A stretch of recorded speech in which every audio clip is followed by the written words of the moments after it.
সৌমের একটা অর্থ হলো কথা বলা থেকে বিরত থাকা। তো আমি বলতেছিলাম রমজান মাসে জিহ্বাটারে বিরত রাখার খুব চেষ্টা করা।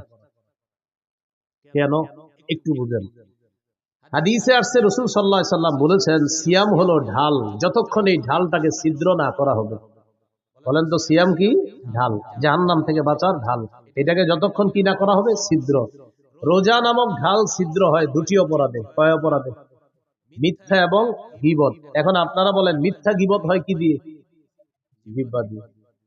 তাহলে রমজানের রোজাটা হলো ঢাল, ততক্ষণ যতক্ষণ এটাকে ছিদ্র না করা হবে। রমজান নামক রোজা বা রমজানের মাসের যে রোজা, এই রোজা নামক ঢালটা ছিদ্র হয় দুটি অপরাধে। একটি হলো মিথ্যা বলা, আরেকটি হলো গীবত করা। মিথ্যা এবং গীবত হয় জিহ্বা নামক অঙ্গের মাধ্যমে। তাই আজকে থেকে চেষ্টা করা আমরা জিহ্বাকে নিয়ন্ত্রণ করা, এটার মাধ্যমে যেন আমাদের রোজাগুলা ছিদ্র না হয়, যথাসাধ্য চেষ্টা করা। আল্লাহ হেফাজত করুন। তাহলে এবার আপনারা বলেন রোজা ছিদ্র হয় কয় অপরাধে? কি কি? মিথ্যা আর গীবত হয় কোন অঙ্গের মাধ্যমে? তাহলে জিহ্বাকে এখন থেকেই সংযত করা, নিয়ন্ত্রণ করা। আল্লাহ তৌফিক দান করেন। তিরমিজির হাদিস 2406 নম্বর হাদিস, 2406। এই হাদিসের বর্ণনাকারী উকবা ইবনে আমির রাদিয়াল্লাহু তাআলা তিনি রাসূল সাল্লাল্লাহু আলাইহি সাল্লামকে প্রশ্ন করলেন, মান নাজাতু ইয়া রাসূলুল্লাহ, ওগো আল্লাহর রাসূল মুক্তির উপায় কি আমি আপনার কাছে জানতে চাই। রাসূলুল্লাহ সাল্লাল্লাহু আলাইহি সাল্লাম বললেন মুক্তির উপায় তিনটি। ভাই মুক্তির উপায় কয়টি? তিনটি। এক নাম্বার, আমসিক আলাইকা লিসানাক, তুমি তোমার জবান সংযত রাখবা, জিহ্বা সংযত রাখবা। এটা মুক্তির এক নাম্বার উপায়। এখান থেকে বোঝা যায় জিহ্বা আপনাকে বিপদে ফেলবে। নবী বললেন মুক্তির এক নাম্বার উপায় জবান নিয়ন্ত্রণ করবে। দুই নাম্বার, ওয়ালিয়াসাকা বাইতুকা, তোমার ঘর যেন তোমার জন্য প্রশস্ত হয়। এটার উদ্দেশ্য হলো আপনি কাজ শেষ করে তাড়াতাড়ি বাসায় চলে যাবেন। 6টা বাজে বাসায় যাওয়ার কথা, আপনি রাত 10টা 11টা বাজছে এখনো বাসায় যান না। স্ত্রী ফোন দিয়েছে, কি ব্যাপার 6টায় বাসায় আসার কথা, সর্বোচ্চ 6:30 7টা বাজতে পারে, আপনি এখনো আসেন নাই কেন? বন্ধুদের সাথে আছে। না, বন্ধুদের সাথে থাকা যাবে না। আপনার কাজ শেষ, বাসা, বাসা থেকে বের হয়েছেন কাজ, হয়তো কাজে নয়তো বাসা, নয়তো বাসা নয়তো কাজে, অন্য কোথাও থাকবেন না। নবী বলেন মুক্তির 2 নম্বর উপায় বাসায় থাকো। কেন? কারণ বাহিরে যেই গুনাহগুলো আপনি করবেন আপনার স্ত্রী সন্তান মা বাবার সামনে সেগুলা মন চাইলেও করতে পারবেন না। তাই নবী বললেন মুক্তির 2 নম্বর উপায় বাসায় থাকো। ওয়ালিয়াসাকা বাইতুকা, ঘর যেন তোমার জন্য প্রশস্ত হয়। তাহলে কি শিখলাম? আড্ডাবাজি করা যাবে না। 3 নাম্বার, ওয়াবকি আলা খাতিআতিক, তুমি তোমার গুনাহের জন্য কান্নাকাটি করো। তুমি তোমার গুনাহের জন্য কান্নাকাটি করো। তাহলে এখানে মুক্তির 3টা উপায়। 1 নাম্বার জিহ্বা সংযত রাখা, জবান সংযত করা। বলেন তো রোজা নামক ঢাল ছিদ্র হয় কয় অপরাধে? কি কি? মিথ্যা গীবত হয় কি দিয়ে? নবী মুক্তির উপায় বলছে কয়টা? এর মধ্যে 1 নাম্বার কি নিয়ন্ত্রণ করা? তিরমিজির হাদিস 2407 নম্বর হাদিস, 2407। এই হাদিসের মধ্যে আছে قال رسول الله صلى الله عليه وسلم إذا أصبح ابن آدم فإن الأعضاء كلها تكفر اللسان اتق الله فينا فإنما نحن بك فإن استقمت استقمنا وإن وجدت اعوججنا। আদম সন্তান যখন সকালে ঘুম থেকে ওঠে, আমি আপনি আমরা যখন আগামীকাল সকালে ঘুম থেকে উঠব, আমার আপনার সমস্ত অঙ্গ প্রত্যঙ্গ গুলা জিহ্বাকে ডাক দেয়। কাকে? জিহ্বাকে ডেকে বলে ইত্তাকিল্লাহ ফিনা, ও জিহ্বা আমাদের ব্যাপারে আল্লাহকে ভয় করো। পা জিহ্বাকে ডাক দেয়, হাত জিহ্বাকে ডাক দেয়, নাক জিহ্বাকে ডাক দেয়, চোখ জিহ্বাকে ডাক দেয়, কান জিহ্বাকে ডেকে বলে ও জিহ্বা আমাদের ব্যাপারে আল্লাহকে ভয় করো। ইন্নামা নাহনু বিকা, কারণ আমরা তোমার মাধ্যমে নিয়ন্ত্রিত। জিহ্বাকে বলে সবাই। ইস্তাকামনা, জিহ্বা তুমি যদি সোজা থাকো আমরাও সোজা থাকবো, ঠিক থাকবো। ওয়া ইন ইওয়াজাজতা ইওয়াজাজনা, জিহ্বা তুমি যদি বাঁকা হয়ে যাও আমরাও বাঁকা হয়ে যাব। তাহলে বলেন তো রোজা নামক ঢাল ছিদ্র হয় কয় অপরাধে? কি কি? মিথ্যা গীবত হয় কোন অঙ্গ দিয়ে? জিহ্বা দিয়ে সমস্ত অঙ্গ প্রত্যঙ্গ কাকে বস মানে জিহ্বা, জিহ্বা বস সবার। আল্লাহ তাআলার দরবারে শুকরিয়া আদায় করছি, আল্লাহ আমাদেরকে এই মাহফিলে উপস্থিত হওয়ার তৌফিক দান করেছেন বলি আলহামদুলিল্লাহ। সূরাতুল বাকারা 185 নম্বর আয়াতে কারিমা তেলাওয়াত করলাম, 185 পর্যন্ত তেলাওয়াত করলাম। 183, 84, 85, 86, 87 এই সবগুলো আয়াত একটা ব্যাপারে আলোচনা হয়েছে। 183 নম্বর আয়াত থেকে নিয়ে বেশ কয়েকটি আয়াতে কারিমা পর্যন্ত আমরা শুনলাম। সিয়াম সম্পর্কে আল্লাহ আলোচনা করেছেন। সিয়াম যেটা আমাদের কাছে পরিচিত রোজা নামে, এটার আরবি হলো সিয়াম, ফার্সি হলো রোজা। রমজান মাস শাবান মাসের পরের মাস। রমজানের বেশি দিন আর বাকি নাই। আজকে রাত গেলে 11 রাত, সম্ভবত ইনশাআল্লাহ 11 রাত পরে আমরা রমজান মাস পেয়ে যাব। আল্লাহ শাবানে বরকত দান করেন আর আমাদেরকে রমজান পর্যন্ত আল্লাহ পৌঁছায়। রমজান মাস এটা হলো বরকতপূর্ণ মাস।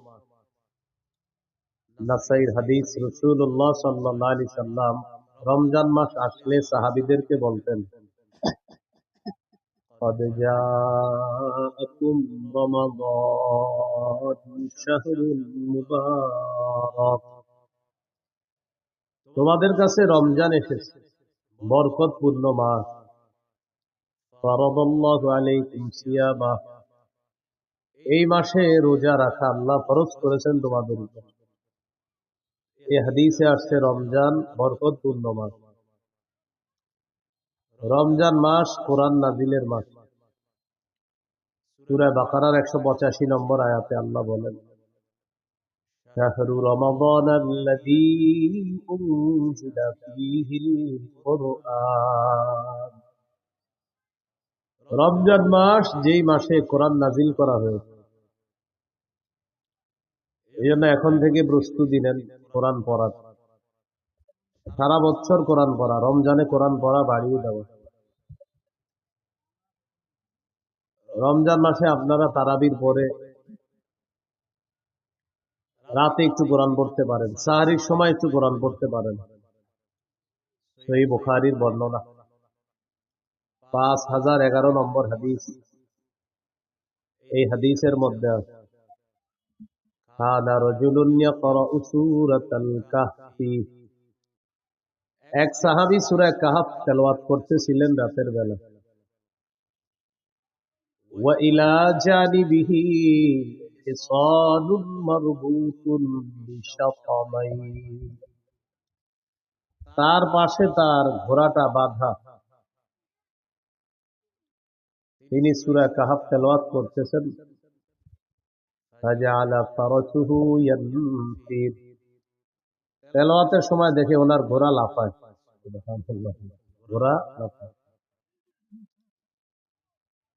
তেলাওয়াত বন্ধ করলেন, ব্যাপারটা বুঝতে চাইলেন, দেখে তামাশাতু সাহাবা, আকাশের একখণ্ড মেঘ আইসা তার বাটার উপরে উপস্থিত। ঘোড়ার লাফানো যত বাড়ে, তেলাওয়াত যত বাড়ে, ঘোড়ার লাফানো তত বাড়ে। উনি তেলাওয়াত বন্ধ করে দিলেন, মেঘখণ্ডটা চলে গেল। সকালবেলা রাসূলুল্লাহ সাল্লাল্লাহু আলাইহি সাল্লামের কাছে এসে গত রাতের ঘটনাটি শোনাইলেন। فقال رسول الله صلى الله عليه وسلم تلك السكينة تنزلت بالقرآن, রাসূলুল্লাহ সাল্লাল্লাহু আলাইহি সাল্লাম বললেন, এটা হলো প্রশান্তি, সাকিনা তানাজ্জালাত বিল কোরআন, তোমার কোরআনের তেলাওয়াত, এই তেলাওয়াতের কারণে সাকিনা প্রশান্তি আসমান থেকে তোমার ঘরের উপর চলে আসছে। আমরা তেলাওয়াত করলে সাকিনা আছে, প্রশান্তি আছে। তো এটা আমরা অনেক সময় দেখি না, কিন্তু এই সাহাবীকে আল্লাহ তাআলা দেখায় দিয়েছে। এই জন্য রমজান মাস কোরআন নাজিলের মাস। আজকে থেকে কোরআন পড়ার অভ্যাস করেন, আল্লাহ তৌফিক দান করেন। রাসূলুল্লাহ সাল্লাল্লাহু আলাইহি সাল্লাম বলেছেন স্পষ্ট হুকুম, ইকরাউল কুরআন, তোমরা কোরআন পড়ো। আল্লাহ নবীজিকে বলেছেন ইকরা, আপনি পড়েন। নবীজি আমাদেরকে বলেছেন ইকরাউ, তোমরা পড়ো। এই জন্য আমরা রমজান মাস কোরআন নাজিলের মাস। যারা বয়স্ক আছেন, যারা কম বয়সী, যারা বিভিন্ন পেশায় নিয়োজিত আছেন, মাদ্রাসায় পড়েন না যারা, তারাও নিয়ত করে ফেলেন বিশুদ্ধ ভাবে এই কোরআনে কারিমের তেলাওয়াতটা অন্তত শিখে নেওয়ার চেষ্টা করবেন। অন্তত কিছু সূরা বিশুদ্ধ ভাবে শিখে নেওয়ার চেষ্টা করা, আল্লাহ তৌফিক দান করেন। রাসূলুল্লাহ সাল্লাল্লাহু আলাইহি সাল্লামের একজন সাহাবী নাম উসাইদ ইবনে হুযাইর। ভাই আওয়াজ বাড়াবেন না, আওয়াজ বাড়ালে কিন্তু আমি মাইক ধরে নিব। আওয়াজ বাড়াবেন না, আওয়াজ বাড়াবেন না, আওয়াজ বাড়াবেন মাইক দূরে যাবে, একদম ওখানে চলে যাবে, আওয়াজ বাড়াবেন না। রাসূলুল্লাহ সাল্লাল্লাহু আলাইহি সাল্লামের সাহাবী উসাইদ ইবনে হুযাইর রাদিয়াল্লাহু তাআলা বুঝছেন তো, আওয়াজ বাড়াবেন না, এটা হলো বাংলাটা বলছি, আওয়াজ বাড়াবেন না। রাসূলুল্লাহ সাল্লাল্লাহু আলাইহি সাল্লামের একজন সাহাবী উসাইদ ইবনে হুযাইর রাদিয়াল্লাহু তাআলা, সহিহ মুসলিমের বর্ণনা। তিনি একদিন রাতের বেলা কোরআন তেলাওয়াত করতেছেন। তার পাশে তার সন্তান, নাম হলো ইয়াহইয়া, সন্তান ইয়াহইয়া ঘুমাইতেছে, তিনি কোরআন তেলাওয়াত করতেন। আকাশের একখণ্ড মেঘ আসছে, আগেরটা ছিল বুখারীর বর্ণনা, এটা মুসলিমের। আকাশের মেঘটার যেটা আসছে, ফিহা আমসালুস সুরুজ, তাকায় দেখে এই মেঘখণ্ডের ভিতরে এরকম ছোট্ট ছোট্ট বাতি, লাইট দেখা যায়, মেঘের ভিতর বাতি। উনি যত তেলাওয়াত করে ওনার ঘোড়াটা লাফায়, তেলাওয়াত বন্ধ করে দিলেন এই আশঙ্কায় যে না জানি ঘোড়া লাফাইতে লাফাইতে তার সন্তান ইয়াহইয়ার উপরে পড়ে যায়, সন্তান মারা যেতে পারে, পদপিষ্ট হয়ে ইনজুর হয়ে যাওয়ার সম্ভাবনা। তেলাওয়াত বন্ধ করে দিলেন। সকালে রাসূলুল্লাহ সাল্লাল্লাহু আলাইহি সাল্লামের কাছে গেলেন, যাওয়ার পর বললেন, ইয়া রাসূলুল্লাহ সাল্লাল্লাহু আলাইহি ওয়াসাল্লাম, রাতের বেলা আমি কোরআন তেলাওয়াত করতেছিলাম, আকাশের একখণ্ড মেঘ বাসার কাছে আসছে, এটার ভিতরে ফিহা আমসালুস সুরুজ, ছোট্ট ছোট্ট বাতি দেখা যায়, ঘোড়াটা লাফায়। এই জন্য আমি তেলাওয়াত যত বাড়াই দেখি ঘোড়া তত লাফায়। নবীজি বললেন, ইকরা ইবনে হুযাইর, ও উসাইদ ইবনে হুযাইর, তুমি যদি আরো তেলাওয়াত করতা। সাহাবী বলেন, হুজুর আরো বললাম, ঘোড়া আরো লাফায়। নবীজি বললেন, ইকরা ইবনে হুযাইর, ও উসাইদ ইবনে হুযাইর, তুমি যদি আরো পড়তা। সাহাবী বলেন, হুজুর আরো পড়লাম, ঘোড়া আরো লাফায়। নবীজি বললেন, ও উসাইদ ইবনে হুযাইর, তুমি যদি আরো পড়তা।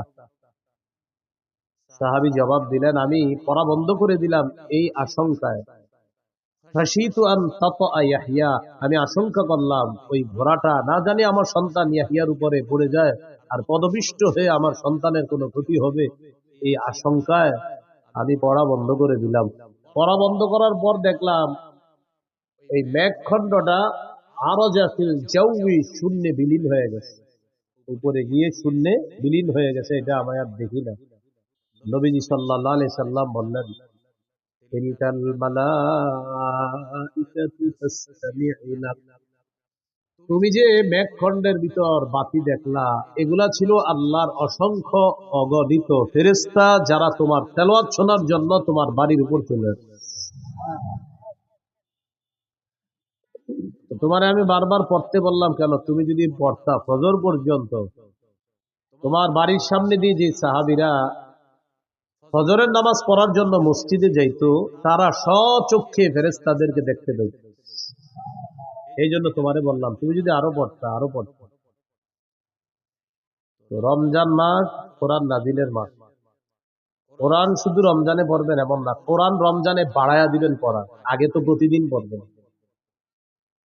তিনটা অভ্যাস নিয়মিত পালন করার চেষ্টা করবেন একদম সারা জীবন। কয়টা? বলেন তেলাওয়াত, 5 ওয়াক্ত নামাজ, সাধ্য অনুযায়ী দান সদকা। আমরা 2 টাকা সামর্থ্য আছে সদকা করবো, 2 টাকাই করেন নিয়মিত নিয়মিত নিয়মিত তেলাওয়াত, নিয়মিত 5 ওয়াক্ত নামাজ তো পড়তে হবে, ছাড়ার কোনো সুযোগ নেই। 3 নাম্বার সাধ্য অনুযায়ী দান সদকা। এতে করে 2টা লাভ। 1 নাম্বার আল্লাহ আপনাকে পরিপূর্ণ প্রতিদান দান করবেন। 2 নাম্বার দুনিয়া আখেরাতে আপনার মর্যাদা আল্লাহ বাড়ায় দেবেন। সূরা ফাতিরে আল্লাহ বলেন 22 পারা 16 পৃষ্ঠার শেষ আর 17 পৃষ্ঠার শুরুতে আল্লাহ বলেন, ইন্নাল্লাযীনা ইয়াতলুনা কিতাবাল্লাহ ওয়া আকামুস সালাতা ওয়া আনফাকু মিম্মা রাযাকনাহুম সিররাও ওয়া আলানিয়া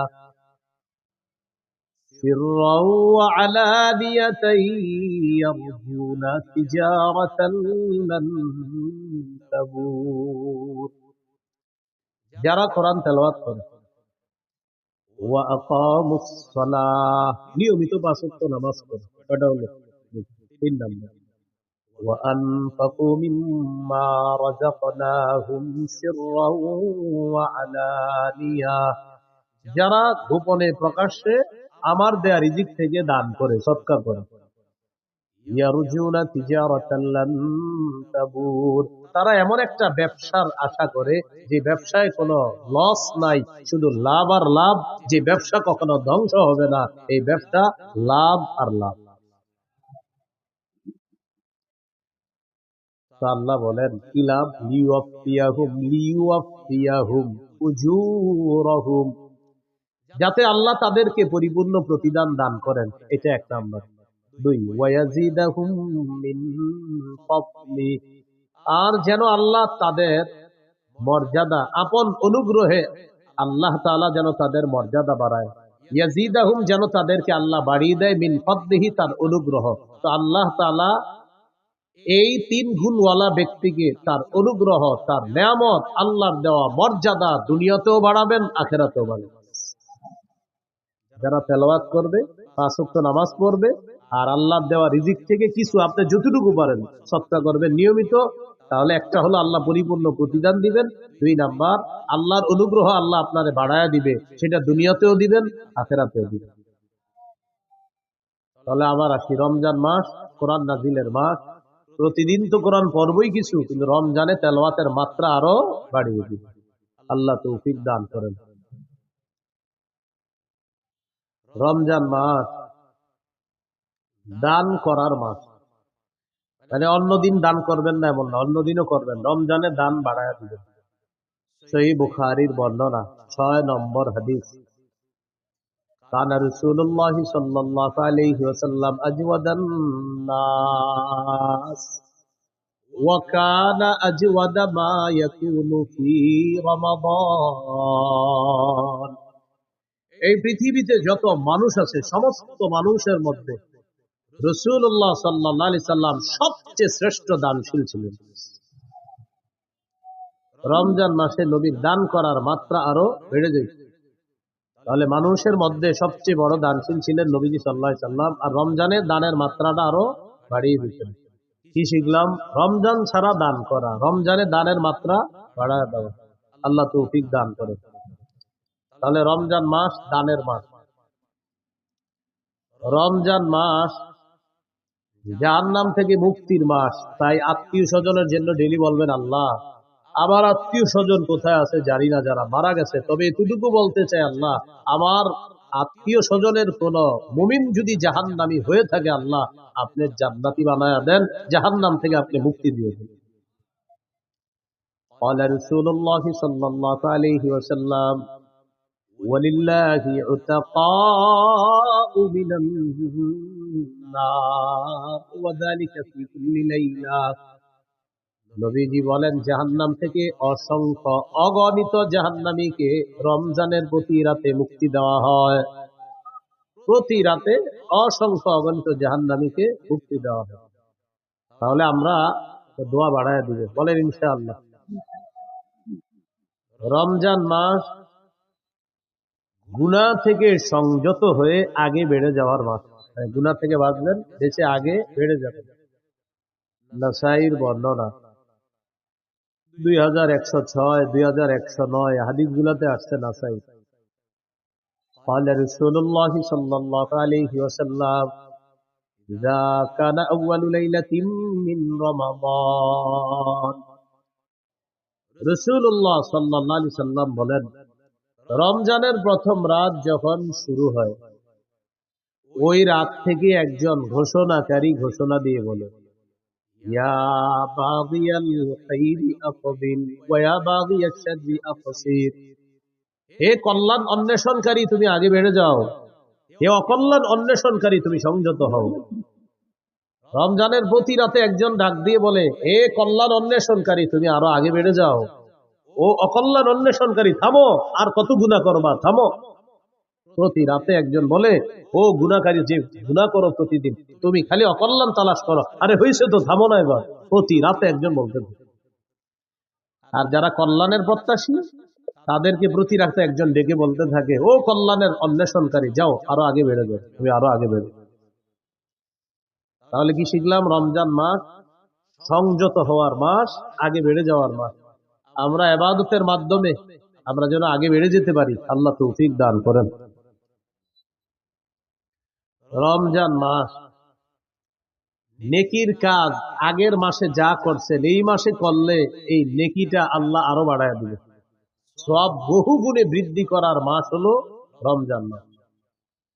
এক আনসারী নারীকে রাসূল সাল্লাল্লাহু আলাইহি সাল্লাম বললেন, قال رسول الله صلى الله عليه وسلم لامرأة من الأنصار, নবীজি এক আনসারী নারীকে বললেন, ইআতামিরি, রমজান মাসে তুমি উমরা করো। রমজানে কি করো? তুমি উমরা করো। ফাইন্না উমরাতান ফীহি তা'দিলু হাজ্জাতান, রমজান মাসে উমরা করা হজের সমতুল্য হয়ে যায়। দেখছেন, রমজানে উমরা করবেন, হজের সমতুল্য। এজন্য আপনারা যারা উমরার নিয়ত আছে অনেকের, মাশাআল্লাহ, আপনি পারলে একটু রমজানে উমরা করুন। ফাইন্না উমরাতান ফীহি, রমজানে উমরা করা তা'দিলু হাজ্জাতান, হজের সমতুল্য হয়ে যায়। আল্লাহ যাদেরকে সামর্থ্য দান করছে, একবার রমজানে একটু গিয়ে দেখেন কি অবস্থা হয়েছে, যেন আল্লাহ তৌফিক দান করেন। তাহলে রমজান মাস সওয়াব বহুগুণে বৃদ্ধির মাস। এই মাস হলো কি মাস? রমজান। রমজান মাস শয়তানকে শিকলে আবদ্ধ করার মাস। قال رسول الله صلى الله عليه وسلم إذا كان أول ليلة من شهر رمضان سفدت الشياطين وفي رواية سلسلة الشياطين ومردة الجن। রমজানের প্রথম রাত যখন শুরু হয়, অবাধ্য জিনগুলাকে শিকলে আবদ্ধ করা হয়, শয়তানকে শিকলে বন্দী করা হয়। তাহলে রমজানে আমরা দুষ্টামি করি কেন? রমজান মাসে শয়তান তো শিকলে আবদ্ধ, রমজানে এরপরে গুনাহ করে না অনেকে? এটা কেন করে বলেন? অভ্যাসগত গুনাহ। কি গুনাহ? রমজানে যারা গুনাহ করে, এটা অভ্যাসগত গুনাহ করে। প্রতিদিন রাত 7টা বাজে সে রিমোট দিয়ে টেলিভিশন ছাড়ে। রমজানে আপনার ইফতারির পরে কি করছে? 7টা বাজে বাস রিমোটটা হাতে নিয়ে ছেড়ে দিয়েছিল। স্ত্রী বলে, রমজান মাস আপনারা জানেন না? ও ইন্নালিল্লাহি ওয়া ইন্না ইলাইহি, মানে ওনার মনে নাই, আসলে উনি যে রমজান এটা মনে নাই। আজকে রিমোটটা নিছে রমজানে, কি কারণে? অভ্যাস। ওই যে প্রতিদিন টেলিভিশন ছাড়ে, রমজানেও ছাড়ছে, অভ্যাসগত গুনাহ। এখান থেকে কি বোঝা যায়? আপনি আজকে থেকে গুনাহ ছেড়ে দেওয়ার অভ্যাস করেন, না হয় রমজানে গিয়ে অভ্যাস ছাড়তে পারবেন না। আল্লাহ তৌফিক দান করেন। আল্লাহ তাআলা পবিত্র কোরআনে বলেন, ওয়াযারু যাহিরাল ইসমি ওয়া বাতিনা, প্রকাশ্য গুনাহ গোপন গুনাহ ছেড়ে দাও। রমজানের প্রস্তুতির মধ্যে এটা একটা প্রস্তুতি, প্রকাশ্য গুনাহ গোপন গুনাহ ছেড়ে দাও। তাহলে আজকে থেকে প্রকাশ্য পাপ গোপন পাপ সবগুলা ছেড়ে দিব, বলেন ইনশাআল্লাহ। সূরা আনআমের 151 নম্বর আয়াতে আল্লাহ বলেন, লা তাকরাবুল ফাওয়াহিশা মা যাহারা মিনহা ওয়া মা বাতান, প্রকাশ্য অশ্লীলতা গোপন অশ্লীলতার কাছেও যেও না। প্রকাশ্য অশ্লীলতা গোপন অশ্লীলতার কাছেও যেও না। আপনি মোবাইলে কিছু গুনাহ করেন, রাতে দরজা বন্ধ করে আড়ালে আবডালে, যে আপনার মা জানে না, আপনার বাবা জানে না, আল্লাহ দেখছে আপনাকে প্রতিটা মুহূর্তে। এই প্রকাশ্য পাপের কাছে যাওয়াটা এখনই ছেড়ে দেন। যেমন জিনা নামক পাপের মধ্যে অনেকে জড়িয়ে পড়ে মোবাইলের মাধ্যমে, কানের জিনা, চোখের জিনা, ভিডিও কলে কথা বলছেন, যার সাথে কথা বলা হারাম, চোখের জিনা হচ্ছে। যার সাথে কথা বলা হারাম তার সাথে কথা বলছেন, মুখের জিনা হচ্ছে। দেখে দেখে কথা বলছেন, চোখের জিনা। কানে শুনছেন তো কানের জিনা। মোবাইলে কোনো SMS লেখছেন, খারাপ, তাকে এটা হাতের জিনা হচ্ছে। তার সাথে সাক্ষাৎ করবেন, পা দিয়ে হেঁটে হেঁটে রওনা করলেন, পায়ের জিনা হচ্ছে। অন্তরে কল্পনা করছেন সে দেখতে এমন এমন, অন্তরের জিনা হচ্ছে। সহিহ বুখারী 6612 নম্বর হাদিস। রাসূলুল্লাহ সাল্লাল্লাহু আলাইহি সাল্লাম বলেন, ইন্নাল্লাহা কাতাবা আলা ইবনি আদম হাযযাহু মিনাজ জিনা আদরাকা যালিকা লা মাহালা। আল্লাহ তাআলা আদম সন্তানকে জিনার পরীক্ষা দ্বারা পরীক্ষা করেন। এই পরীক্ষায় সবাই পড়বে। ফাজিনাল আইনি আন-নাযরু, চোখের জিনা হলো দেখা। এবার আমার সাথে একটু বলেন, বলেন যাকে সরাসরি দেখা হারাম, চোখের জিনা, তাকে মোবাইলে দেখাও চোখের জিনা হারাম। যুবক ভাইয়েরা একটু আওয়াজ দিয়ে বললেন, যাকে সরাসরি দেখা হারাম তাকে মোবাইলে দেখা, যাকে সরাসরি দেখলে চোখের জিনা হয় তাকে মোবাইলে দেখলেও। ফাজিনাল আইনি আন-নাযরু, চোখের জিনা হলো দেখা। ওয়া জিনাল লিসান আল মানতিক, জিহ্বার জিনা হলো কথা বলা। ওয়ান নাফসু তামান্না ওয়া তাশতাহি, অন্তরের জিনা হলো কল্পনা করা। আপনি কল্পনা করছেন মনে মনে, অন্তরের জিনা। সত্যি করে বলেন, এই জিনায় মানুষ কি পরিমাণ প্রতিদিন প্রতিনিয়ত জড়িয়ে পড়ে। আর কত বলেন, কবে আপনি গুনাহ ছাড়বেন? আর কত নেয়ামত আল্লাহর ভোগ করার পর আপনার উপলব্ধিতে আসবে যে আমি আল্লাহটা খাইতেছি, আল্লাহটা ভোগ করতেছি, সে আল্লাহ নাফরমানি আমি করতেছি। কবে আপনার বুঝ আসবে যে না, আমার নাফরমানি করা উচিত না? আল্লাহ বলতেছেন গুনাহ ছেড়ে দাও, প্রকাশ্য গুনাহ, গোপন গুনাহ। আল্লাহ বলতেছেন পাপের কাছে যাও না, অশ্লীলতার কাছে যেও না। সূরা বনী ইসরাঈল 31 নম্বর আয়াতে বললেন, ওয়ালা তাকরাবুজ জিনা, বান্দা জিনার কাছেও যাও না। বলেন নাই জিনা কইরো না, বলছি জিনার কাছেও যাও না। এই আয়াতের ব্যাখ্যায় মুফাসসিরিনে কেরাম বলেন, মা ইউকাররিবু ইলা জিনা, যা জিনা পর্যন্ত বান্দাকে পৌঁছে দেয়, এটার কাছে যাওয়া যাবে না। বান্দাকে যে জিনিস জিনা পর্যন্ত পৌঁছে দেয়, এটার কাছে বান্দা যাওয়া যাবে না। এই জন্য ভাইয়েরা, স্মার্টফোন ব্যবহার করলে যার বেশিরভাগ অংশ আপনার গুনাহ হয়, তো আপনি না করাই উত্তম। যদি স্মার্টফোন ব্যবহার এমন হয় বিষয়টা যে আপনি 90% গুনাহ শুধু এটা দিয়ে করতেছেন, আর 10% আপনি ভালো কাজ করেন, সেক্ষেত্রে আপনারাই বলেন 90 ভাগ গুনাহ করে এটা দিয়ে। যদি এমনটা হয়, আপনি স্মার্টফোন কিভাবে ব্যবহার করেন বলেন? কারণ আপনি তো 90 ভাগ গুনাহ এটা দিয়ে করতেছেন। কোন আলেম আপনাকে ডাইরেক্ট এটা বলবে না যে তুমি ব্যবহার করবে না, কিন্তু আলেম বলবে তোমার যদি এটা দিয়ে সারাক্ষণ গুনাহ হয়, তাহলে তো তুমি এটা ব্যবহার করো। 90 ভাগ গুনাহ যেটা দিয়ে করতেছেন আপনি, না আপনি এটা ব্যবহার করতে পারছেন না। আপনি আপনার অফিসিয়াল কাজগুলা করেন, করে এটা রেখে দেন, কেউ আপনাকে না করবে না, কিন্তু আপনি এটা দিয়া পুরো দুনিয়ার সব গুনাহ আপনি পকেটের মধ্যে নিয়ে ঘুরতেছেন, তখন ওলামায়ে কেরাম আপনাকে বলবে না তুমি এটা ব্যবহার করবে। সত্যি করে বলেন, স্মার্টফোন দিয়ে কি গুনাহ হয় মানুষের? যদি বেশিরভাগ গুনাহ হয়, আপনার গুনার অংশ হয়, সেক্ষেত্রে মুফতিয়ানে কেরাম আপনাকে বলবে তুমি এটা চালাও না। তো আমি বলছিলাম গুনাহ ছাড়ার অভ্যাস করেন। রমজান মাস, অভ্যাসগত গুনাহটা যেন রমজানে আমাদের না হয়। সামনে রমজানটাকে চ্যালেঞ্জ হিসাবে নেন যে ইনশাআল্লাহ এবার আমি গুনাহ মুক্ত ভাবে রমজানকে স্বাগত জানাবো, আর রমজানেও আমি পরিপূর্ণ সগীরা কবিরা গুনাহ থেকে যথাসাধ্য চেষ্টা করব গুনাহ থেকে বেঁচে থাকার জন্য ইনশাআল্লাহ। আল্লাহ তৌফিক দান করেন। তাহলে শয়তান কোথায় বন্দী থাকে? রমজানে শিকলে। গুনাহ করি কেন? অভ্যাসগত গুনাহ। তাই কি করতে হবে? গুনাহ ছেড়ে দিতে হবে, গুনাহের কাছেও যাওয়া যাবে না। আল্লাহ পাপ থেকে বেঁচে থাকার তৌফিক দান করেন। রমজান মাসের একটা রাত আছে, এই রাতটা 1000 মাসের চাইতে উত্তম। সূরা কদরের 3 থেকে 5 নম্বর আয়াতে আল্লাহ বলেন, লাইলাতুল কদরি খায়রুম মিন আলফি শাহর। লাইলাতুল কদর, কদরের রাতটা, খায়রুম মিন আলফি শাহর, 1000 মাসের চাইতে উত্তম।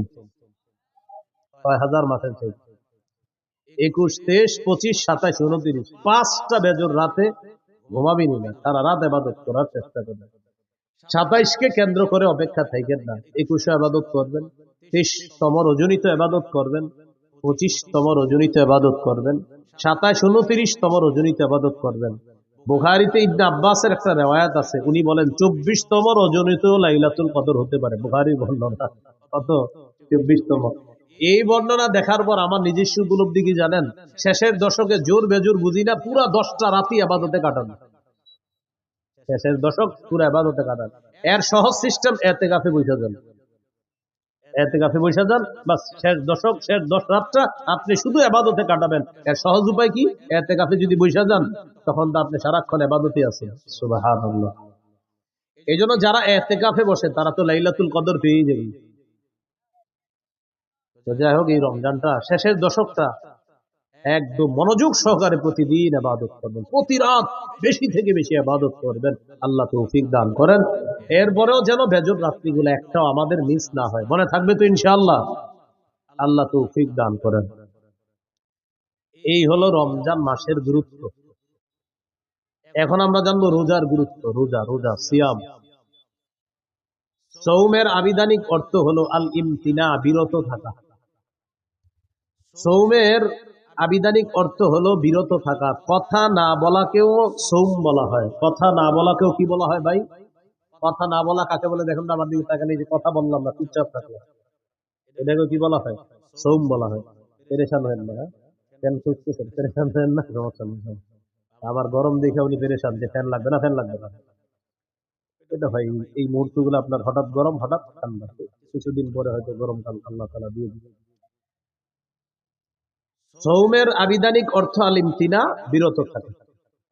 সৌমের আরেকটা আবিধানিক অর্থ হলো কথা বলা থেকে বিরত থাকা। এইটা আমাদের দেশে যদি আইন করা যাইত, রমজানে কথা না বলা, খুব ভালো হইত। এমনি রোজা রাখে না খায়া, কিন্তু জিহ্বা বন্ধ রাখে না। মানে জিহ্বাকে খানা থেকে বন্ধ রাখলেও আপনার এটা দিয়ে গুনাহ থেকে বন্ধ রাখে না, মানে খানা থেকে বন্ধ, গুনাহ থেকে কিনা বন্ধ। যদি এরকম একটা মানে আপনার আইন হয়ে যেত, যে বিশেষ করে বাংলাদেশে যারা আছে এদের জন্য জিহ্বাটা নিয়ন্ত্রণ করতে হবে। কারণ আমাদের দেশে আপনার রমজান আসলেই সব জিনিসের দাম বাড়ানো শুরু হয়, জিহ্বার মিথ্যা শুরু হয়। অথচ সারা পৃথিবীর অন্যান্য দেশে রমজান যত আসে, মুসলমানদের জন্য দ্রব্য মূল্য তত সহনীয় করে দেওয়া হয়, কমায় দেওয়া হয়। সৌদি আরবে রমজান যত আসে, আগে যেটার দাম ছিল বেশি, খেজুরের দাম যদি হয় 10 রিয়াল, রমজান মাসে করে দিবে 5 রিয়াল। পানির দাম যদি হয় 2 রিয়াল, রমজানে 1 রিয়াল। তাদের ইয়াকিন যে একে আল্লাহ 70 দিবে, এটা তাদের ইয়াকিন।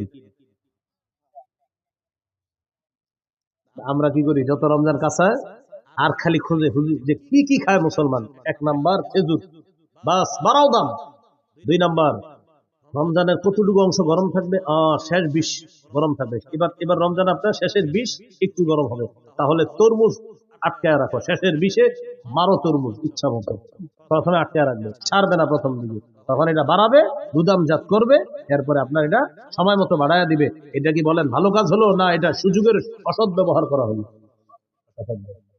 এটা মুসলমানকে, রোজাদারকে কষ্ট দেওয়ার নামই। আল্লাহ হেফাজত করেন। এই হলো আপনার রমজান মাস। সৌমের একটা অর্থ হলো কথা থেকে বিরত থাকা, এটাও সৌমের একটা অর্থ।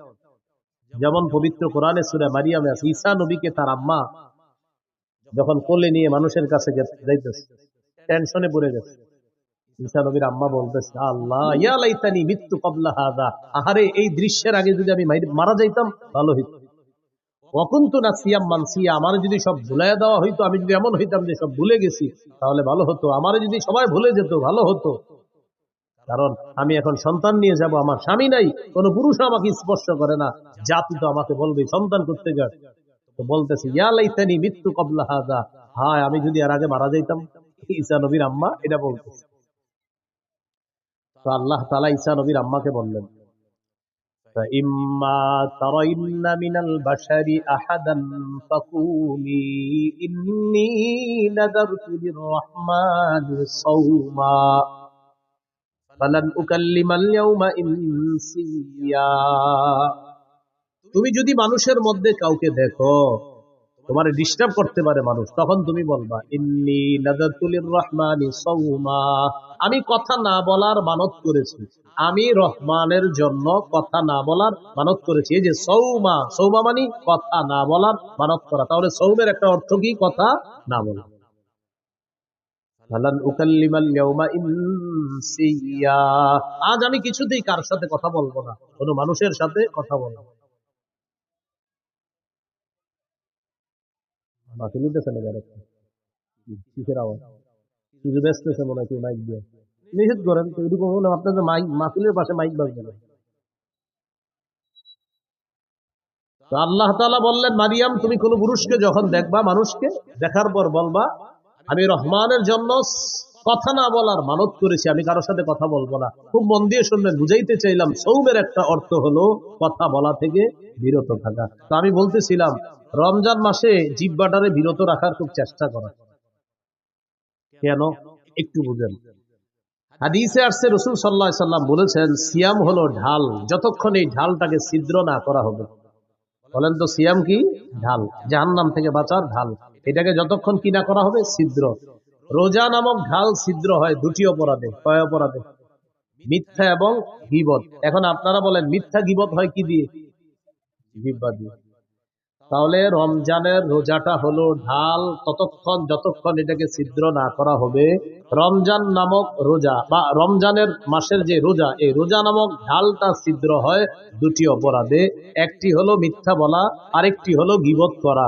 মিথ্যা এবং গীবত হয় জিহ্বা নামক অঙ্গের মাধ্যমে। তাই আজকে থেকে চেষ্টা করা আমরা জিহ্বাকে নিয়ন্ত্রণ করা, এটার মাধ্যমে যেন আমাদের রোজাগুলা ছিদ্র না হয়, যথাসাধ্য চেষ্টা করা। আল্লাহ হেফাজত করুন। তাহলে এবার আপনারা বলেন রোজা ছিদ্র হয় কয় অপরাধে? কি কি? মিথ্যা আর গীবত হয় কোন অঙ্গের মাধ্যমে? তাহলে জিহ্বাকে এখন থেকেই সংযত করা, নিয়ন্ত্রণ করা। আল্লাহ তৌফিক দান করেন। তিরমিজির হাদিস 2406 নম্বর হাদিস, 2406। এই হাদিসের বর্ণনাকারী উকবা ইবনে আমির রাদিয়াল্লাহু তাআলা তিনি রাসূল সাল্লাল্লাহু আলাইহি সাল্লামকে প্রশ্ন করলেন, মান নাজাতু ইয়া রাসূলুল্লাহ, ওগো আল্লাহর রাসূল মুক্তির উপায় কি আমি আপনার কাছে জানতে চাই। রাসূলুল্লাহ সাল্লাল্লাহু আলাইহি সাল্লাম বললেন মুক্তির উপায় তিনটি। ভাই মুক্তির উপায় কয়টি? তিনটি। এক নাম্বার, আমসিক আলাইকা লিসানাক, তুমি তোমার জবান সংযত রাখবা, জিহ্বা সংযত রাখবা। এটা মুক্তির এক নাম্বার উপায়। এখান থেকে বোঝা যায় জিহ্বা আপনাকে বিপদে ফেলবে। নবী বললেন মুক্তির এক নাম্বার উপায় জবান নিয়ন্ত্রণ করবে। দুই নাম্বার, ওয়ালিয়াসাকা বাইতুকা, তোমার ঘর যেন তোমার জন্য প্রশস্ত হয়। এটার উদ্দেশ্য হলো আপনি কাজ শেষ করে তাড়াতাড়ি বাসায় চলে যাবেন। 6টা বাজে বাসায় যাওয়ার কথা, আপনি রাত 10টা 11টা বাজছে এখনো বাসায় যান না। স্ত্রী ফোন দিয়েছে, কি ব্যাপার 6টায় বাসায় আসার কথা, সর্বোচ্চ 6:30 7টা বাজতে পারে, আপনি এখনো আসেন নাই কেন? বন্ধুদের সাথে আছে। না, বন্ধুদের সাথে থাকা যাবে না। আপনার কাজ শেষ, বাসা, বাসা থেকে বের হয়েছেন কাজ, হয়তো কাজে নয়তো বাসা, নয়তো বাসা নয়তো কাজে, অন্য কোথাও থাকবেন না। নবী বলেন মুক্তির 2 নাম্বার উপায় বাসায় থাকো। কেন? কারণ বাহিরে যেই গুনাহগুলো আপনি করবেন আপনার স্ত্রী, সন্তান, মা বাবার সামনে সেগুলা মন চাইলেও করতে পারবেন না। তাই নবী বললেন মুক্তির 2 নাম্বার উপায় বাসায় থাকো। ওয়ালিয়াসাকা বাইতুকা, ঘর যেন তোমার জন্য প্রশস্ত হয়। তাহলে কি শিখলাম? আড্ডাবাজি করা যাবে না। 3 নাম্বার, ওয়াবকি আলা খাতিআতিক, তুমি তোমার গুনাহের জন্য কান্নাকাটি করো। তুমি তোমার গুনাহের জন্য কান্নাকাটি করো। তাহলে এখানে মুক্তির 3টা উপায়। 1 নাম্বার জিহ্বা সংযত রাখা, জবান সংযত করা। বলেন তো রোজা নামক ঢাল ছিদ্র হয় কয় অপরাধে? কি কি? মিথ্যা গীবত হয় কি দিয়ে? নবী মুক্তির উপায় বলছে কয়টা? এর মধ্যে 1 নাম্বার কি নিয়ন্ত্রণ করা? তিরমিজির হাদিস 2407 নম্বর হাদিস, 2407। এই হাদিসের মধ্যে আছে قال رسول الله صلى الله عليه وسلم إذا أصبح ابن آدم فإن الأعضاء كلها تكفر اللسان اتق الله فينا فإنما نحن بك فإن استقمت استقمنا وإن وجدت اعوججنا। আদম সন্তান যখন সকালে ঘুম থেকে ওঠে, আমি আপনি আমরা যখন আগামীকাল সকালে ঘুম থেকে উঠব, আমার আপনার সমস্ত অঙ্গ প্রত্যঙ্গ গুলা জিহ্বাকে ডাক দেয়। কাকে? জিহ্বাকে ডেকে বলে ইত্তাকিল্লাহ ফীনা, ও জিহ্বা আমাদের ব্যাপারে আল্লাহকে ভয় করো। পা জিহ্বাকে ডাক দেয়, হাত জিহ্বাকে ডাক দেয়, নাক জিহ্বাকে ডাক দেয়, চোখ জিহ্বাকে ডাক দেয়, কান জিহ্বাকে ডেকে বলে ও জিহ্বা আমাদের ব্যাপারে আল্লাহকে ভয় করো। ইন্নামা নাহনু বিকা, কারণ আমরা তোমার মাধ্যমে নিয়ন্ত্রিত। জিহ্বাকে বলে সবাই ইস্তাকামতা ইস্তাকামনা, জিহ্বা তুমি যদি সোজা থাকো আমরাও সোজা থাকবো, ঠিক থাকবো। ওয়া ইন ইওয়াজাজতা ইওয়াজাজনা, জিহ্বা তুমি যদি বাঁকা হয়ে যাও আমরাও বাঁকা হয়ে যাই। তাহলে বলেন তো রোজা নামক ঢাল ছিদ্র হয় কয় অপরাধে? কি কি? মিথ্যা গীবত হয় কোন অঙ্গ দিয়ে? জিহ্বা দিয়ে। সমস্ত অঙ্গ প্রত্যঙ্গ কাকে বস মানে? জিহ্বা। জিহ্বা বস সবার, এই জন্য এটা নিয়ন্ত্রণ করেন না। তিরমিজির হাদিস 2408 নম্বর হাদিস, قال رسول الله صلى الله عليه وسلم من يتكفل لي ما بين لحييه وما بين رجليه أتكفل له بالجنة। রাসূলুল্লাহ সাল্লাল্লাহু আলাইহি সাল্লাম বলেন, আমার কোন উম্মত যদি দুটি অঙ্গের নিশ্চয়তা আমাকে দিতে পারে যে সে জিহ্বা দিয়ে গুনাহ করে না আর লজ্জাস্থান দিয়ে গুনাহ করে না, দুই চোয়ালের মাঝের অঙ্গ তথা জিহ্বা, দুই রানের মাঝের অঙ্গ তথা লজ্জাস্থান, এই দুটি অঙ্গ দিয়ে সে গুনাহ না করার নিশ্চয়তা যদি আমাকে দিতে পারে, আমি নবী তাকে জান্নাতে নেওয়ার জিম্মাদার হয়ে যাব। তিরমিজির হাদিস 2409 2409, قال رسول الله صلى الله عليه وسلم من وقاه الله شر ما بين لحييه وما بين رجليه دخل الجنة। রাসূলুল্লাহ সাল্লাল্লাহু আলাইহি ওয়াসাল্লাম বলেন, আল্লাহ তাআলা যদি কোনো ব্যক্তিকে জিহ্বা এবং লজ্জাস্থানের গুনাহ থেকে হেফাজত করে, অনিষ্টতা থেকে হেফাজত করে, আল্লাহ তাআলা যদি আমাকে আপনাকে জিহ্বা এবং লজ্জাস্থানের অনিষ্টতা থেকে হেফাজত করে, বাঁচায়, নবী বলেন সে মরবে, দাখালাল জান্নাহ, জান্নাতে প্রবেশ করবে। আল্লাহর কাছে বলে, আল্লাহ জিহ্বার অপরাধ থেকে বাঁচান, লজ্জাস্থানের অপরাধ থেকে আমাকে বাঁচান, বলেন আমিন। তিরমিজির হাদিস 2410 নম্বর হাদিস। এই হাদিসের বর্ণনাকারী সুফিয়ান রাদিয়াল্লাহু তাআলা তিনি রাসূলুল্লাহ সাল্লাল্লাহু আলাইহি ওয়াসাল্লামকে বললেন, হাদিসনি বিআমরিন আ'তাসিমু বিহি ইয়া রাসূলুল্লাহ, হুজুর আমাকে এমন কিছু বলেন যেটা আমি মজবুত ভাবে আঁকড়ে ধরবো, এমন কিছু আমাকে বলেন। فقال رسول الله صلى الله عليه وسلم قل ربي الله ثم استقيم, তুমি বলো আমার রব আল্লাহ, এটার উপর অটল থাকবা। বলেন রব্বি আল্লাহ, বলেন রব্বি আল্লাহ, আল্লাহ আমার রব বা আমার রব আল্লাহ। নবীজি বললেন তুমি এই কথাটা বেশি বেশি বলবা আর এটার উপর অটল থাকবা যে আমার রব আল্লাহ, আমার রব আল্লাহ, রব্বি আল্লাহ, আমার রব আল্লাহ। এর মানে হলো লা ইলাহা ইল্লাল্লাহ, আরো যত কিছু আছে এগুলা বেশি বেশি বলা, মানে আপনি স্বীকৃতি দেওয়া আমার রব আল্লাহ, এই কথার উপর অটল থাকা। এবার সাহাবী গুরুত্বপূর্ণ একটা প্রশ্ন করলেন রাসূল সাল্লাল্লাহু আলাইহি ওয়াসাল্লাম, মা আখওয়াফু মা তাখাফু আলাইয়া ইয়া রাসূলুল্লাহ, হুজুর আমার জন্য সবচেয়ে বিপজ্জনক আপনি কি মনে করেন?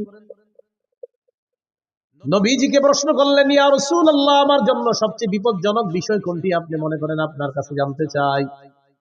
ফাখাযা বিলিসানি নাফসিহি, নবী নিজের জিহ্বা মুবারক ধরে বললেন হাযা, এটা, হাযা এটা।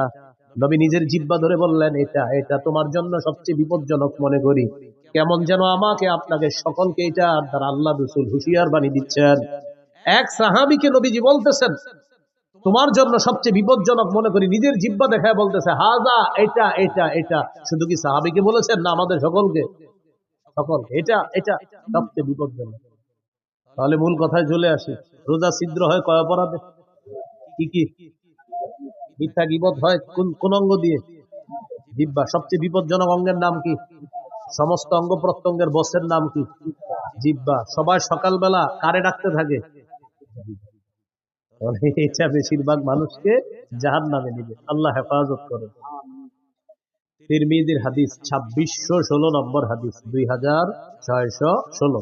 হাদিসের বর্ণনাকারী মুআয ইবনে জাবাল রাদিয়াল্লাহু তাআলা তিনি বলেন, কুনতু মা'a রাসূলিল্লাহি সাল্লাল্লাহু আলাইহি ওয়াসাল্লাম ফি সাফারিন, আমি রাসূলুল্লাহ সাল্লাল্লাহু আলাইহি সাল্লামের সাথে এক সফরে ছিলাম। فأصبحت يوما قريبا منه ونحن نسير فأصبحت قريبا منه ونحن نسير। নবীর সাথে এক সফরে ছিলাম। সফরে চলতে চলতে একদিন সকালবেলা নবীর কাছাকাছি পৌঁছে গেলাম। বুঝছেন তো সফরটা, মানে ওই যুগের সফর কেমন হতো, কেউ হেঁটে কেউ ঘোড়ায়, তো এইভাবে লম্বা বাহিনী। তো সাহাবী বলেন ওই সফরের মধ্যে আমিও ছিলাম। আমি একদিন নবীর কাছাকাছি চলে গেলাম সকালবেলা। সকালবেলা নবীর কাছাকাছি যাওয়ার পর আমি নবীজিকে গুরুত্বপূর্ণ একটা বিষয়ে জানতে চাইলাম। তাহলে এই বিষয়গুলো আমাদের গুরুত্ব সহকারে জানতে হবে। হ্যাঁ, সবাই খুব মন দেন। সাহাবী বললেন, আখবিরনি বিআমালিন ইউদখিলুনিল জান্নাহ ওয়া ইউবাঈদুনি মিনান নার। হুজুর আমারে এমন কিছু আমল বলেন যে আমলটা আমাকে জান্নাতে প্রবেশ করাবে, জাহান্নাম থেকে আমাকে দূরে রাখবে, এমন কিছু আমাকে বলেন। قال رسول الله صلى الله عليه وسلم, নবীজি বললেন, তা'বুদুল্লাহ লা তুশরিকু বিহি শাইআ। রাসূলুল্লাহ সাল্লাল্লাহু আলাইহি সাল্লাম বললেন, তুমি আল্লাহর ইবাদত করবা, আল্লাহর সাথে শিরিক করবা না। ওয়া তুকিমুস সালাহ, তুমি নামাজ কায়েম করবা। ওয়া তুতিজ যাকাত, তুমি যাকাত আদায় করবা। ওয়া তাহুজ্জুল বাইতা, তুমি হজ করবা। ওয়া তাসুমু রমাদান, তুমি রমজানে রোজা রাখবা। এখন বলেন তো ইসলামের মৌলিক বিধানগুলো চলে আসছে না কথার মধ্যে? রাসূলুল্লাহ সাল্লাল্লাহু আলাইহি সাল্লাম বললেন, আলা আদুল্লুকা আলা আবওয়াবিল খাইর। আচ্ছা, আমি কি তোমাকে কল্যাণের দরজাসমূহের কথা বলবো না? এবার নবীজি বললেন, কল্যাণের অনেকগুলা দরজার মধ্যে উল্লেখযোগ্য দরজা হলো 3টি। কল্যাণের উল্লেখযোগ্য দরজা কয়টি? 1 নাম্বার সাওমু জুন্নাহ, 1 নাম্বার কল্যাণের দরজা হলো সিয়াম, রোজা রাখা। 2 নাম্বার সাদাকাতু তুতফিউল খাতিআতা কামা ইউতফিউল মাউন নার। 2 নাম্বার কল্যাণের দরজা হলো সদকা করা। সদকা এমন একটি ইবাদত, পানি যেমন আগুনকে নিভিয়ে দেয়, সদকা মানুষের গুনাহগুলোকে ধুয়ে মুছে সাফ করে দেয়। তুতফিউ নিভিয়ে দেয়, সদকা গুনাহকে মিটিয়ে দেয়, নিভিয়ে দেয়। পানি যেমন আগুনকে নিভিয়ে দেয়, তো সদকা গুনাহকে এমন ভাবে মিটিয়ে দেয়, বিলীন করে দেয়, পানি যেমন আগুনকে বিলীন করে দেয়, মিটিয়ে দেয়। তো সদকা 2 নাম্বার দরজা। 3 নাম্বার ওয়া সালাতুর রাজুলি মি জাওফিল লাইল, রাতে তাহাজ্জুদ পড়া। কি পড়া? রাতে তাহাজ্জুদের নামাজ পড়া রাতের বেলা। এখন আপনার রিজিক দরকার, কল্যাণ দরকার, তো এই 3 ইবাদত বাড়ায় দিতে হবে আপনার। রোজা রাখা, সদকা করা, তাহাজ্জুদ পড়া। বলতে পারে হুজুর আমার তো টাকাই নেই, সদকা করবো। 1 টাকা দিবেন, 1 টাকা থাকলে 1 টাকাই সদকা করবেন। তাহলে রোজা রাখা, সদকা করা, তাহাজ্জুদ পড়া, এইটা হলো আপনার কল্যাণের দরজা।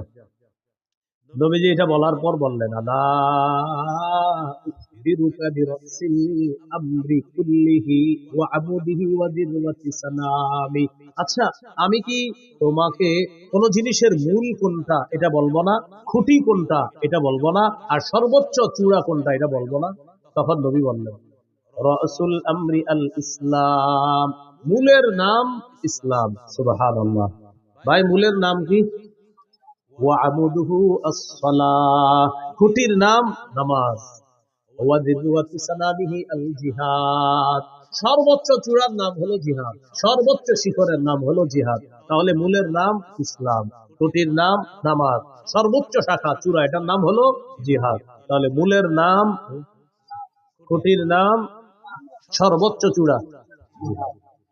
এখন একটু মন দিয়ে বুঝেন তো, নামাজের কথা আসছে, রোজা, হজ, যাকাত, জিহাদ, সদকা, এরপরে আপনার কল্যাণের দরজা, ইসলাম, সব কিছু চলে আসছে ওয়াজের মধ্যে। এর মানে আমাদের নবী মৌলিক যে ওয়াজটা করেছেন ওই সাহাবীকে, এই মৌলিক কথাগুলা গবেষণা করলে আপনি সারা জীবন কাটাই দিতে পারবেন। ওই সাহাবীকে এই ওয়াজগুলা করলেন, করার পর নবীজি সর্বশেষ যেটা বললেন, আপনার আশ্চর্য হবেন এটা শুনে। নবীজি এগুলা বলার পর সাহাবীকে বললেন, আলা আদুল্লুকা আলা মালাকি যালিকা কুল্লিহি, আমি যে তোমাকে এতগুলা কথা বললাম, ইবাদত করতে বললাম, নামাজ পড়তে বললাম, যাকাত দিতে বললাম, হজ করতে বললাম, রোজা রাখতে বললাম, কল্যাণের দরজাসমূহের পরিচয় তোমাকে দিয়ে দিলাম, সৎকার কথা বললাম, তাহাজ্জুদের কথা বললাম, জিহাদের কথা বললাম, খুঁটির কথা বললাম, সর্বোচ্চ চূড়া জিহাদ এটার কথাও বললাম, ইসলামের কথাও বললাম। নবীজি বলেন এই সবগুলা বিষয় তোমাকে বললাম, এর সার নির্যাসটা কি আমি তোমাকে বলবো না?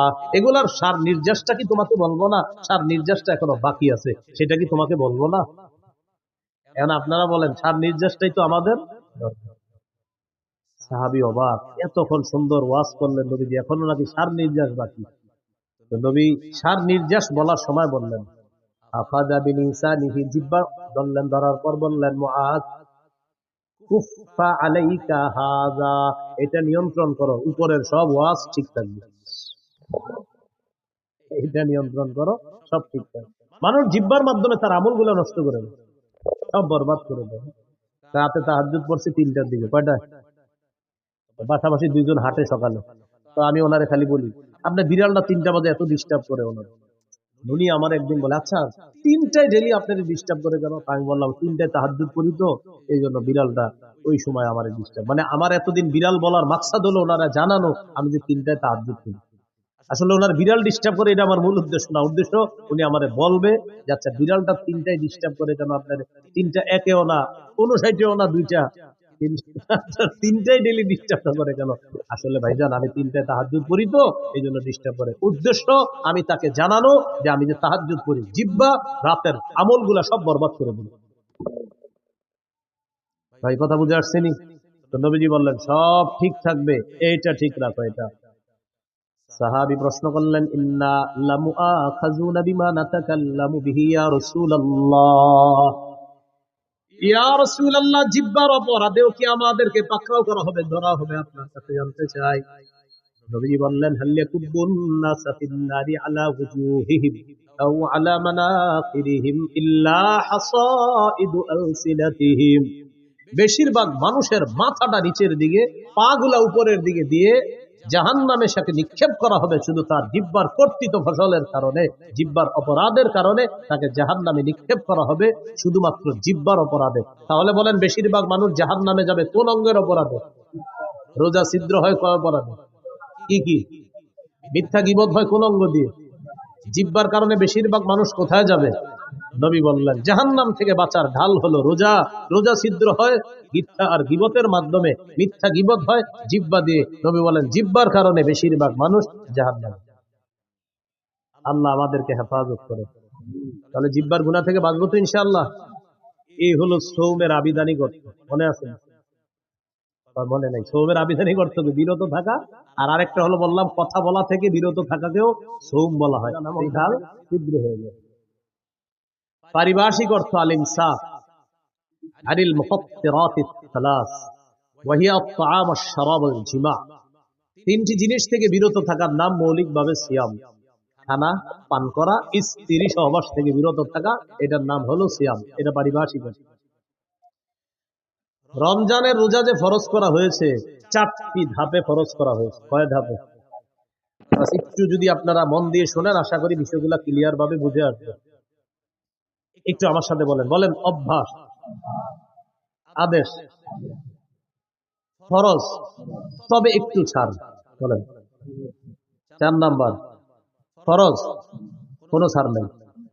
আবার 1 নাম্বার, বলেন 1 নম্বর অভ্যাস, 2 আদেশ, 3 ফরজ, তবে ধনীদের জন্য ছাড় ছিল। বলেন ধনীদের জন্য। 4 নাম্বার, বলেন 4 নাম্বার ধনী গরিব সবার উপর ফরজ, কোনো ছাড় নেই। এই 4টি ধাপে রমজানের রোজা ফরজ করা হয়েছে। 1 নাম্বার অভ্যাস, তিরমিজির হাদিস, 761 নম্বর হাদিস। আবু যর গিফারি রাদিয়াল্লাহু তাআলা আনহুকে রাসূলুল্লাহ সাল্লাল্লাহু আলাইহি সাল্লাম বলেন, আবু যর, ইযা সুমতা মিনাশ শাহরি সালাসাতা আইয়াম, তুমি যদি প্রত্যেক মাসে 3টি রোজা থাকতে চাও, ফাসুম সালাসা আশরাতা ওয়া আরবাআ আশরাতা ওয়া খামসা আশরাতা, তুমি যদি প্রতি মাসে 3টি রোজা রাখতে চাও তাহলে 13, 14, 15 রাখবা। যদি চাও তাহলে রাখবা। অভ্যাস, মন চাইলে রাখতে পারো। তাহলে প্রথমে নবী অভ্যাস করাইলেন সাহাবায়ে কেরামকে যে তুমি যদি 3টা রোজা রাখতেই চাওই মাসে, তাহলে 13, 14, 15 আরবি মাসের এই রোজাগুলা রাখবা। আর হাদিসে আসছে মান সামা সালাসাতা আইয়ামিন মিন কুল্লি শাহরিন কানা কামান সামাদ দাহর, যে ব্যক্তি প্রতি আরবি মাসে 3টা রোজা রাখবে, এর মানে 3, 11, 33টা রোজা প্রতি আরবি মাসে 3টা রোজা। মা বোনদেরকে এই কথাগুলো বললেন, তারা এই রোজাগুলো রাখতে খুব আগ্রহী। পুরুষরা হয়তো কাজ টাজ করে, অনেকে রাখে না। প্রতি আরবি মাসে 3টা রোজা যদি রাখে কেউ, তাহলে 3, 11 কয়টা হয়? 33টা। এই 3, 11, 33টা রোজা প্রতি আরবি মাসে 3টা রোজা যদি কেউ রাখে, কানা কামান সামাদ দাহর, সে কেমন যেন সারা বছর রোজা রাখে। যদি এই অফারটা রমজান মাসের পরে শাওয়াল মাসেও আছে। রাসূলুল্লাহ সাল্লাল্লাহু আলাইহি সাল্লাম বলেন মান সামা রমাদান, যে ব্যক্তি রমজানের পুরা রমজান রোজা রাখলো, সুম্মা আতবাহু সিত্তাম মিন শাওয়াল, এরপরে শাওয়ালের 6টা রোজা রাখবে, কানা কা সিয়ামিদ দাহরি কুল্লি, সে যেন সারা বছর রোজা রাখে। তাহলে একটা হলো 11 মাস, 3, 11, 33টা, এটা একটা অফার আছে। আর একটা হলো শাওয়ালের 6টা রোজা, ওইটাও একটা অফার আছে। তো যাই হোক, আমাদের মূল আলোচনা ছিল 1 নাম্বার অভ্যাস, নবীজি অভ্যাস করেছে চাইলে 3টা রোজা আরবি মাসে রাখতে পারে। 2 নাম্বার কি ছিল? আদেশ। সহিহ বুখারীর 2002 নম্বর হাদিস, আয়েশা সিদ্দিকা রাদিয়াল্লাহু তাআলা আনহার বর্ণনা, তিনি বলেন কানা ইয়াউমু আশুরা, আশুরার দিনটা এমন ছিল, তাসুমুহু কুরাইশুন ফিল জাহিলিয়াহ, জাহিলি যুগে কুরাইশরা মুহররমের 10 তারিখে রোজা রাখত। ওয়া কানা রাসূলুল্লাহ সাল্লাল্লাহু আলাইহি ওয়াসাল্লাম ইয়াসুমু, নবীজিও মুহররমের 10 তারিখে রোজা রাখতেন। খুব বুঝেন, জাহিলি যুগে কুরাইশরা মুহররমের 10 তারিখে রোজা রাখতো। আমাদের নবীজি সাল্লাল্লাহু আলাইহি সাল্লাম তিনিও রোজা রাখতেন। কবে? মুহররমের 10 তারিখ। ফালাম্মা কাদিমাল মাদিনা, নবীজি যখন মদিনা আসলেন, আসার পর দেখে ইহুদিরা মুহররমের 10 তারিখে রোজা রাখে। ফাকালা রাসূলুল্লাহ সাল্লাল্লাহু আলাইহি ওয়াসাল্লাম, নবীজি বলেন আচ্ছা তোমরা আজকে রোজা রাখো কেন মুহররমের 10 তারিখে? ইহুদিরা জবাব দিল, হাদা ইয়াউমুন নাজ্জাল্লাহু ফীহি মূসা, এটা এমন একটা দিন যেই দিনে আল্লাহ মুসা নবীকে ফেরাউনের বাহিনী থেকে মুক্তি দিয়েছিলেন। ফাসামাহু শুকরান লিল্লাহ, মুসা নবী শুকরিয়া আদায় করার জন্য মুহররমের 10 তারিখে রোজা রাখছে। আমরা তার অনুসরণে মুহররমের 10 তারিখে রোজা রাখি। কাদের বক্তব্য? ইহুদি। আমাদের নবীজি বললেন মুসা নবীর অনুসরণ করা বা তাকে মহাব্বত করার ক্ষেত্রে তোমাদের চেয়ে বেশি দাবিদার, হকদার আমরা। সুবহানাল্লাহ। মুসা নবীকে অনুসরণ করার ক্ষেত্রে আমরা বেশি হকদার, মুসা নবীর সুন্নাহ পালন করার ক্ষেত্রে আমরা বেশি হকদার, মুসা নবীকে ভালোবাসার ক্ষেত্রে আমি আর আমার উম্মত বেশি হকদার, মুসলমান যারা। নবীজি গুরুত্ব দিয়ে মুহররমের 10 তারিখে রোজা রাখা শুরু করলেন। সাহাবীদেরকে আমারও বিসিয়ামিহি আদেশ করলেন, এখন থেকে মুহররমের 10 তারিখে তোমরাও রোজা রাখবা। অন্য বর্ণনায় আসে মুহররমের 10 তারিখে তোমরা রাখবা, যেহেতু ইহুদিরা রাখে তোমরা আগে পরে একটা রাখবা, হয়তো 9, 10 রাখো, না হয় 10, 11 রাখো, তাদের বিরোধিতা করো। বুঝে আসছিল? তাহলে এটা কি অভ্যাস না হুকুম? তাহলে 1 নাম্বার ছিল অভ্যাস, 2 নাম্বার হুকুম, আমারও বিসিয়ামিহি, এই মুহররমের 10 তারিখে রোজাটা রাখো তোমরা। 3 নাম্বার ফরজ, তবে একটু ছাড়। কাদের জন্য? ধনীদের জন্য। সূরা বাকারার 183 নম্বর আয়াতে আল্লাহ বলেন, ইয়া আইয়ুহাল্লাযীনা আমানু কুতিবা আলাইকুমুস সিয়াম, হে ঈমানদারগণ তোমাদের উপর সিয়াম ফরজ করা হয়েছে।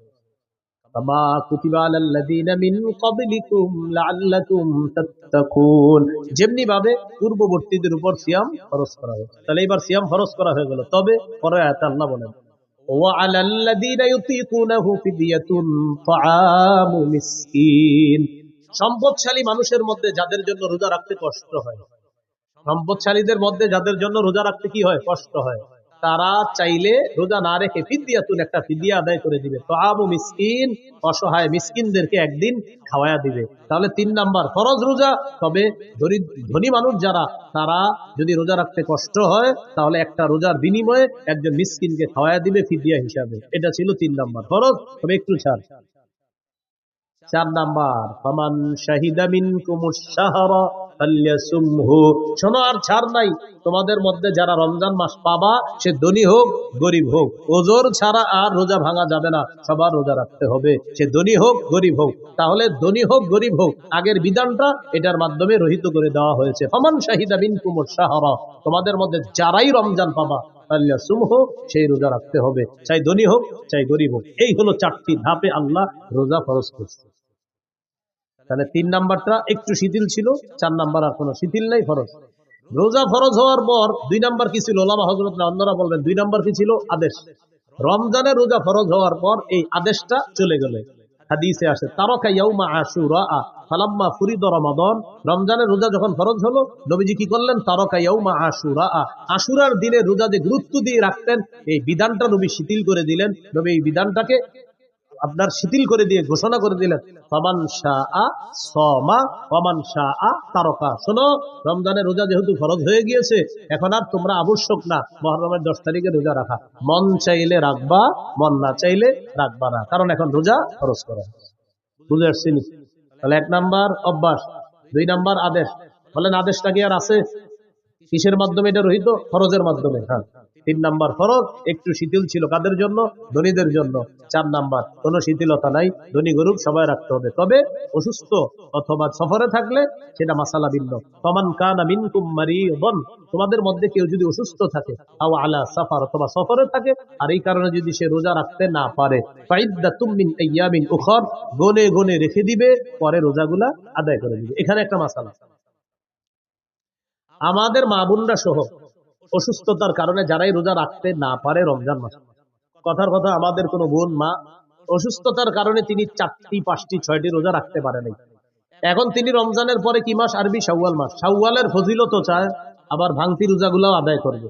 এখন অনেকে কি করে? ভাঙতি রোজা আদায় করতে গিয়ে শাওয়ালের নিয়ত করে ফেলে যে আমি আজকে ভাঙতি রোজা রাখতেছি, রমজানে যে 6টা রোজা আমার বাকি আছে, কথার কথা রমজানে ওনার 5টা রোজা ভাঙতি ছিল, তো উনি নিয়ত করছে আজকে আমি রোজা রাখতেছি, আমার রমজানে যে 5টা রোজা বাদ গেছে, আজকে প্রথম রোজা রাখলাম, আবার শাওয়ালের 6 রোজার 1 রোজার নিয়ত করলাম। হবে না। বলেন কি? এটা হবে না, তাদাকুল হবে না, আলাদা রাখতে হবে। যদি অসুস্থতার কারণে কথার কথা আপনার 4টি রোজা রাখতে পারেন নাই, 5টি রোজা রাখতে পারেন নাই, এটা আলাদা রাখতে হবে। আর শাওয়ালের 6 রোজার ফজিলতের জন্য 6টা রোজা আলাদা রাখতে হবে। বুঝে আসছেনি? ফজিলতের জন্য আলাদা, ভাঙতি রোজা আলাদা। আল্লাহ আমাদেরকে মনে রাখার তৌফিক দান করেন। রমজানের প্রথম রাত যখন শুরু হবে, প্রথম রাতে তারাবি পড়বেন। রাতে কি পড়বেন? সাহাবী কারামের ঐক্যমতে 20 রাকাত তারাবি, সাহাবায়ে কেরামের ঐক্যমত 20 রাকাত তারাবি পড়বেন প্রথম রাতে। সাহারির সময় উঠা নবীর 12 মাসের একটা আমল আছে, 8 রাকাত তাহাজ্জুদ। বলেন কোন মাসের আমল এটা? 12 মাস নবী কয় রাকাত তাহাজ্জুদ করতেন? 8 রাকাত। এই 12 মাসের তাহাজ্জুদের 8 রাকাতের আমলটা সাহারির সময় করতে পারেন। হুজুর কেন 12 মাস করলে সমস্যা কি? আপনি কইরেন, আজকেও কইরেন, সমস্যা নেই, আজকেও আপনি 8 রাকাত কইরেন। কিন্তু রমজানে যেহেতু সাহারির সময় আল্লাহ আমাদেরকে উঠায়া দেয়, যেহেতু আমরা উঠি, একটা সুযোগ আছে আমাদের, তো এই সুযোগটা গ্রহণ করে রমজানে আমরা 8 রাকাত তাহাজ্জুদ পড়ার চেষ্টা করব। তাহলে তাহাজ্জুদ বলেন 12 মাসের আমল, বলেন তাহাজ্জুদ 8 রাকাত তাহাজ্জুদ, এটা কোন মাসের আমল? এটা আপনি রমজানে পড়তে পারেন যেহেতু সাহারির সময় ওঠেন। আর তারাবি এটা 12 মাসের আমল না, এটা শুধু রমজানের আমল। তাহলে তারাবি 20 রাকাত পড়বেন সাহাবায়ে কেরামের ঐক্যমতে। হাফেজ সাহেব যারা আছি আমরা একটু ধীরস্থির ভাবে তারাবিতে তেলাওয়াত করব, যেন মুসল্লিরা তেলাওয়াত গুলা বুঝতে পারে। দ্রুত আমরা তেলাওয়াত করব না, খুব সুন্দরভাবে আমরা তেলাওয়াত করব। কাদির, হাকিম, আলিম, সুদূর, এগুলা কিন্তু মুসল্লিরা বুঝে। 12 নাম্বার পাড়ায় রশিদ আছে না, কয়েকবার রশিদ, আমাদের এক মুসল্লি নাম আব্দুর রশিদ, উনি গনছে, হুজুর আজকে আমি 12 নাম্বার পাড়াটা পড়ছি, আর আমার নামটা কয়েকবার ছিল, আমি গুনছি আপনি এতবার পড়ছেন কিনা। রশিদ আমারে বলছে 12 নাম্বার পাড়ার দিন, একদম পুরো আব্দুর রশিদ ভাই এখন আছে লালবাগে, উনি 12 নাম্বার পাড়ার দিন আমার 1 বছর বলছে। এখন আমি ওই মসজিদে না, আরেক মসজিদে দাঁড়াই পড়াই, তো যে ওখানে যখন পড়াইতাম লালবাগে আপনার আমলিগুলা এসি মসজিদ, তো ওখানে আব্দুর রশিদ ভাই আছে একজন, তো উনি ওনার নাম যেহেতু আব্দুর রশিদ, তো 12 নাম্বার পাড়ায় রশিদ আছে কয়েকবার, তো উনি গুনে রাখছে যে উনি 12 নাম্বার পাড়াটা পড়ছে, আর গুনে রাখছে রশিদ। হ্যাঁ, এভাবে গুনে রাখছে আপনার যে ওমা আমরু ফিরআউনা বিরশিদ আলাইসা মিনকুম রাজুলুর রশিদ, এইভাবে রশিদ আছে কয়েকবার 12 নাম্বার পাড়ায়, তো ওনার নাম আব্দুর রশিদ। তো এই বেচারা আইসা গনছে, কয় হুজুর রশিদটা কিন্তু আপনি যেই বাক্য আমি গুনছি, আপনি যে ঠিক এতবারে আমি পড়ছি আজকে, আপনি এতবারই পড়ছেন, তার মানে বেচারা আমার পড়াটা মন দিয়ে শুনছে।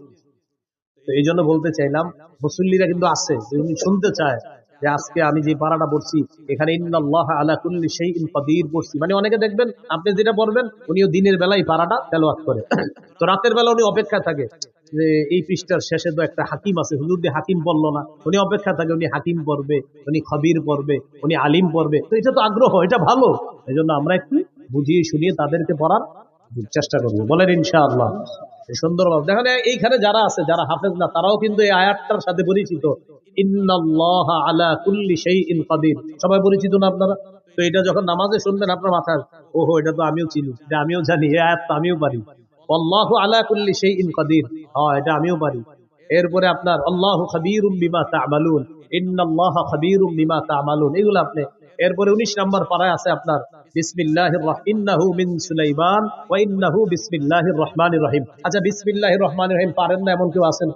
তিনি যখন 19 নম্বর পারার দিন শুনবে বিসমিল্লাহির রহমানির রহিম, বলছে হুজুরে, হুজুর, আসলে ঠিকই তো, এটা তো আছে এখানে। এইভাবে তার আগ্রহ তৈরি হবে। হ্যাঁ, 24 নম্বর পারায় আছে আলহামদুলিল্লাহি রাব্বিল আলামিন। 24 পারার 15 নম্বর পৃষ্ঠায় আছে আপনার যে আলহামদুলিল্লাহি রাব্বিল আলামিন। তখন আপনারা আলহামদুলিল্লাহি রাব্বিল আলামিন পারেন না কে কে? সবাই পারেন। বুঝাইতে চাইলাম, অনেক মুসল্লি আছে যারা অনেক পরিচিত আয়াত আছে, তারা এগুলো শুনতে চায় যে তারা ভিতরে হুজুর পড়বে আর আমি এটা মন দিয়ে শুনবি।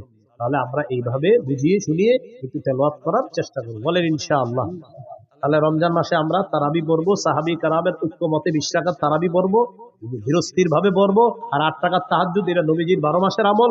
প্রশ্ন হলো, হুজুর এটা 12 মাস করি না কেন? আপনি করেন, কোনো সমস্যা নাই, কিন্তু রমজানে যেহেতু সাহারির সময় আল্লাহ আমাদেরকে উঠায় উচি খাওয়ার জন্য 8 রাকাত তাহাজ্জুদ করার চেষ্টা করবে।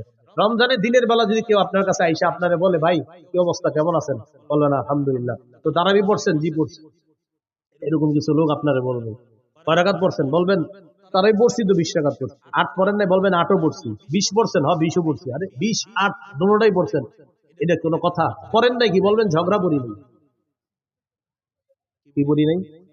ঝগড়া পড়ছেন কি? বলবেন 20ও পড়ছি 8ও পড়ছি। 20 কি বললেন? বলবেন সাহাবায়ে কেরামের ঐক্যমতে 20 রাকাত তারাবি, এটা পড়েছি।